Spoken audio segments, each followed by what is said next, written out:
Assalamualaikum warahmatullahi wabarakatuh.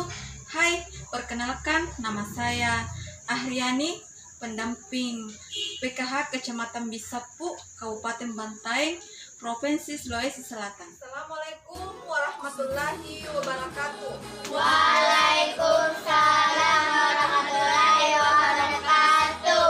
Pertama-tama, marilah kita memanjatkan pujian syukur atas bulan Allah Subhanahu wa taala, karena atas rahmat dan hidayahnya lah kita diberi kesempatan untuk hadir di tempat ini dalam rangka pertemuan P2K2 atau FDS di kelompok Desa Bonsajai. Salawat dan salam tak lupa pula kita haturkan kepada Nabiullah Sallallahu Alaihi Wasallam, Nabi yang dijuluki sebagai uswatun hasanah. Baik ibu-ibu, pertemuan kita kali ini kita akan belajar mengenai modul kesehatan dan gizi. Jadi pada kesempatan kali ini kita akan belajar tentang sesi 1, yaitu pentingnya gizi dan layanan kesehatan untuk ibu hamil. Jadi kekurangan gizi pada ibu hamil nantinya dapat mengganggu perkembangan fisik, mental, dan kecerdasan anak. Jadi penting memang untuk menjaga kesehatan mulai dari sejak ibu-ibu hamil atau sejak anak dalam kandungan. Tapi sebelum lanjut, saya mau bertanya dulu sama ibu-ibu. Apa harapan ibu-ibu kepada anak-anak di masa depan? Ayo, siapa? Siapa bantu saya? Siapa? Ayo, apa harapannya? Bisa jadi anak yang sukses, jadi anak sekolah soleh. Oke, yang lain? Ada yang lain? Apa? Bisa jadi anak yang cerdas dan nilai kesusahannya. Oke, terima kasih atas jawabannya. Terima kasih. Jadi harapan ibu-ibu. Jadi jika harapan setiap orang tua menjadi sehat, menjadi cerdas, maka orang tua harus memberikan perhatian sejak anak dalam kandungan, ya, atau sejak ibu-ibu hamil. Masa itu disebut dengan masa 1000 hari pertama kehidupan. Jadi 1000 hari pertama kehidupan adalah masa dalam kandungan hingga anak usia 2 tahun. Masa ini adalah masa yang paling penting bagi kehidupan anak karena akan mempengaruhi masa depan di kemudian hari. Jadi jika anak-anak ibu ingin cerdas, ingin menjadi dokter, ingin berhasil, atau ingin sukses, maka perhatikan masa ini, masa 1000 hari pertama kehidupan. Kemudian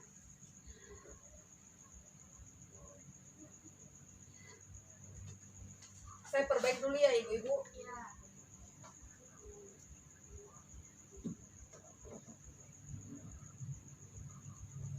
Kemudian penting juga ibu-ibu hamil, selama hamil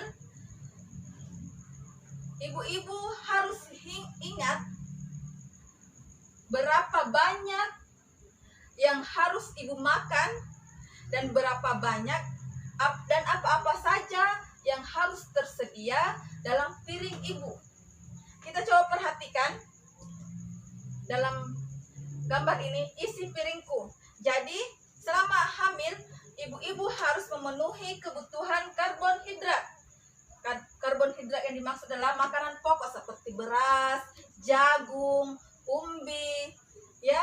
Kemudian perhatikan juga ada lauk pauknya yang terdiri dari protein seperti daging, ya. Kemudian buah-buahan, harus ada juga buah-buahan. Kita harus juga sebagai ibu hamil harus makan buah-buahan yang mengandung vitamin. Dan tak lupa juga sayuran sebagai sumber mineral. Ibu hamil juga harus memperhatikan tablet tambah darah atau TTD. Kemudian minum air sebanyak 8-12 gelas per hari. Jadi biasanya ibu-ibu hamil mungkin sering mengalami kencing yang keseringan. Tapi makanya ibu-ibu harus mensuplai atau minum air sebanyak 8-12 gelas per hari.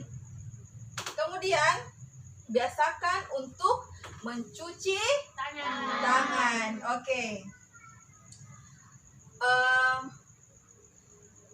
Kemudian ibu-ibu juga penting untuk memeriksakan kandungan di layanan posyandu. Yang pertama, layanan posyandu itu kita akan mendapatkan informasi dan pelayanan kesehatan bagi ibu, bayi, dan anak balita. Oke. 2. Memantau pertumbuhan anak balita sehingga tidak menderita gizi buruk. Gizi buruk ya. Kemudian mendapatkan kapsul vitamin A ya. Kapsul vitamin A itu adalah yang berwarna merah yang sering diberikan oleh pihak posyandu. Kemudian memperoleh imunisasi lengkap, pemantauan berat badan ibu hamil, dan memperoleh tablet tambah darah. Kemudian ibu nifas memperoleh kapsul vitamin A dan tablet tambah darah atau TTD. Jadi ibu-ibu sekalian, akan banyak hal yang kita dapatkan ketika kita sering ke posyandu ya. Kalau ibu-ibu hamil harus ke posyandu. Iya, betul. Kemudian akan ada ketika ibu hamil tidak memperhatikan gizi pada anaknya, akan ada dampak yang akan ibu-ibu dapatkan. Pertama adalah kita lihat di sini. Ini adalah perbedaan anak yang sering atau anak yang diperhatikan gizinya oleh ibunya. Jadi anak yang tidak diperhatikan gizi oleh orang tuanya itu akan stunting. Tahu stunting? Ya, jadi stunting itu adalah di mana anak itu tinggi badannya tidak sesuai dengan umur, yang disebut dengan kerdil. Ya, kumpulan pertemuan kita pada hari ini adalah kondisi kesehatan ibu hamil akan menentukan masa depan anak, seperti mempengaruhi pertumbuhan anak. Oke ibu-ibu, sampai di sini pertemuan kita pada hari ini. Semoga bermanfaat. Akhir kata dari saya, assalamualaikum warahmatullahi wabarakatuh.